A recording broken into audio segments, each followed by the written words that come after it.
I didn't think I'd be making an update video on our Hightunnel as fast as I am here, but it's a few days after the first update video about getting things up and running late winter, early spring in our 14 by 50 foot Hightunnel. I spent another hour or two the other day continuing on with that project, and then today made some real headway, and I'd like to document it before things get hidden and you can't really see what the concepts are, so stick around. If you want some context, the first video is linked right here, and this is the 14 by 50 foot tunnel we're entering into on the east side with our nice little chair that has been what keeps the door propped all summer. Pretty elegant stuff.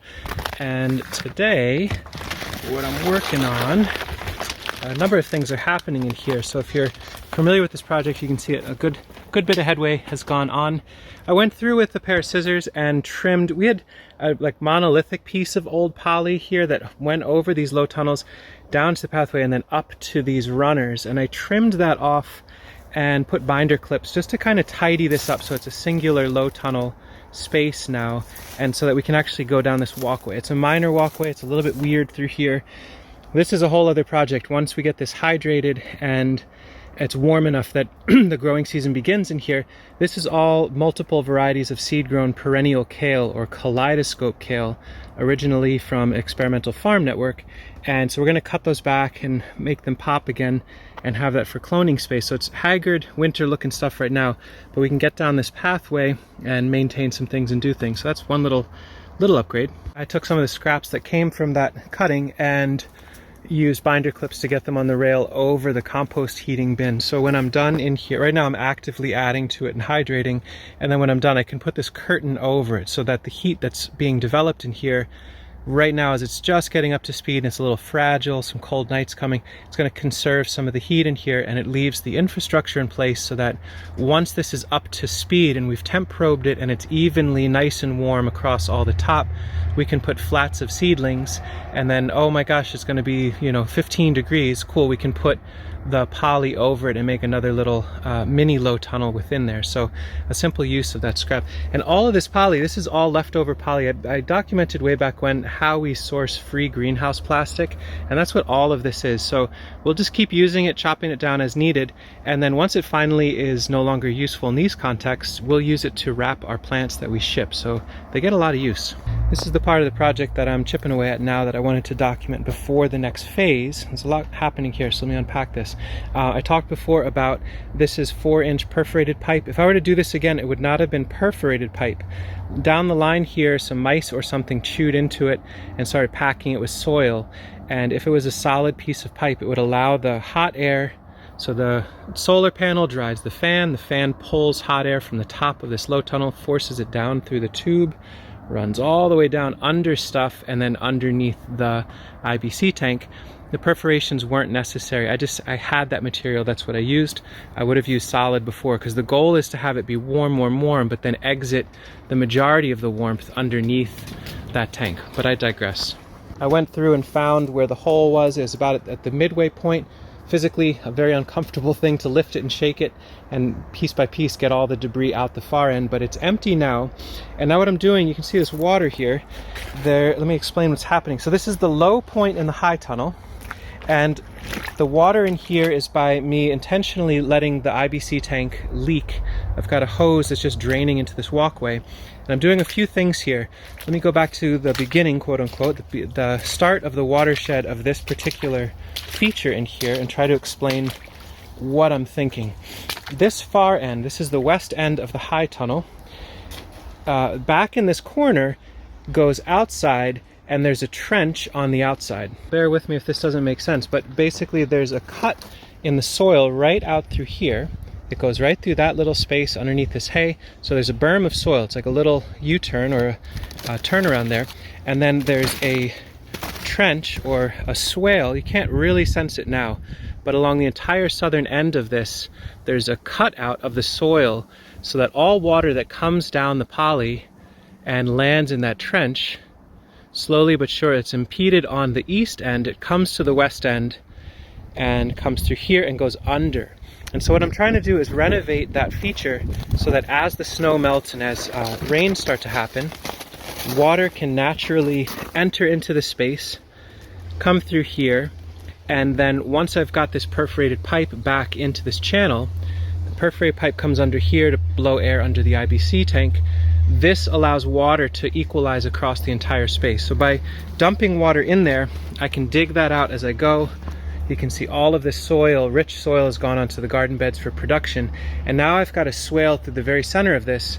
Every time it rains or snow melts, all of that precipitation should be able to land and slowly, diffusely get wicked into the soil on either side of this walkway. The perforated pipe will go down.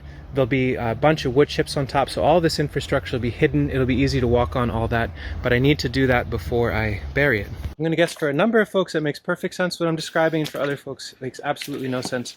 For the latter folks, I apologize.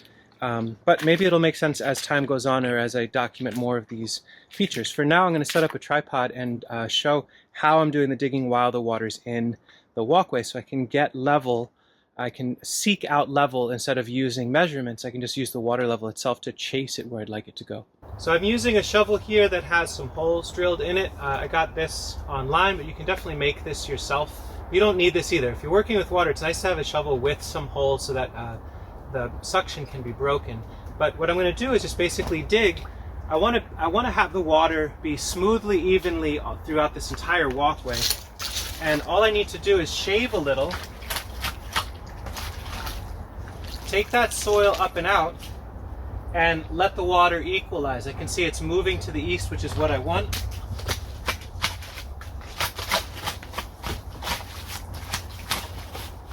In fact, I can kind of slide under it to smooth out and grade and remove material.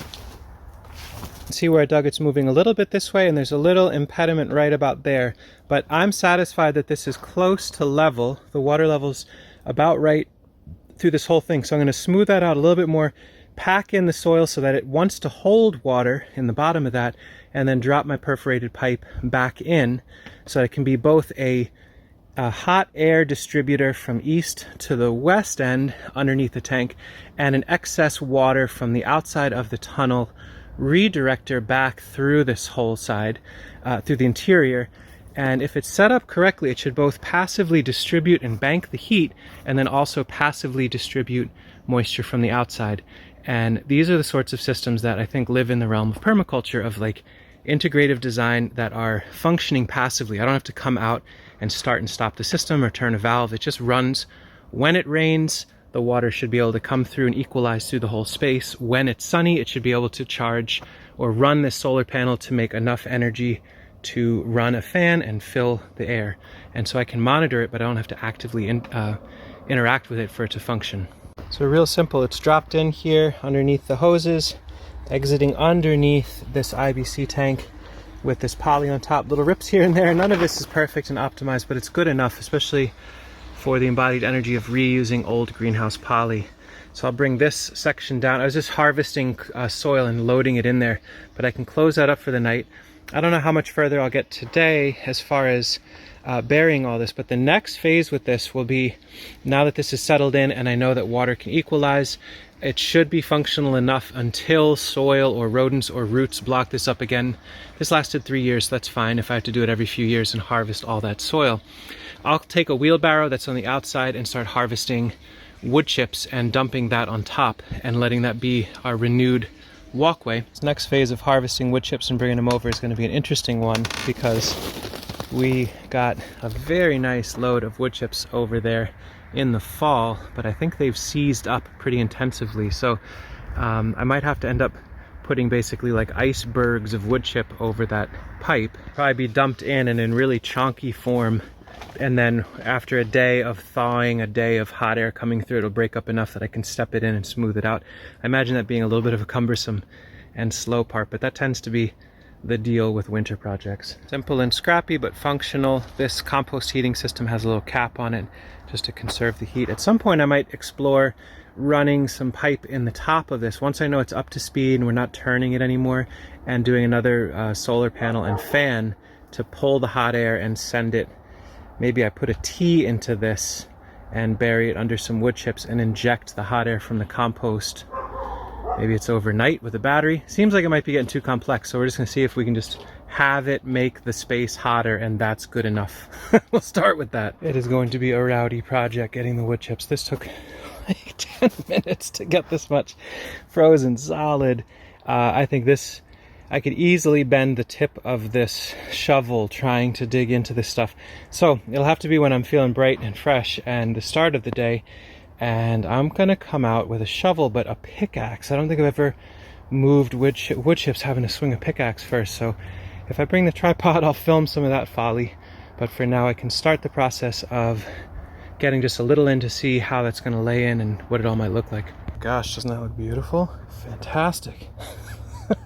Well, pickaxe for the next time, and I think it'll be, you know, dumping a load, walking on it to bust it up just enough, riding on it to go forward, dump the next load. Probably like 20 to 40 wheelbarrow loads will get this refilled right up to the wood line again, which would then allow this pipe to function. With the perforation, the forced air that's coming through is getting lost entirely to the air of the space before it gets to the other end to create that heating circuit. So until the wood chips are in, this is only a semi-functional part of the process. This just takes excess heat and vents it to the diffuse air of the space, which is fine, but it's not ideal. But anyway, that's for another day. You can see the tank is filling up. I've got the pump in the pond and a little battery. I just have to remember to bring all that in before I go. But for now, I'm going to take some time and smooth out the seeding bed on the south end here. All of this came out of the walkway. Looks beautiful. I think it'll be really nice material once I grade it through and smooth it. And I should be able to start seeding some real very cold tolerant things in the next week or two. I'm excited to see green things happening.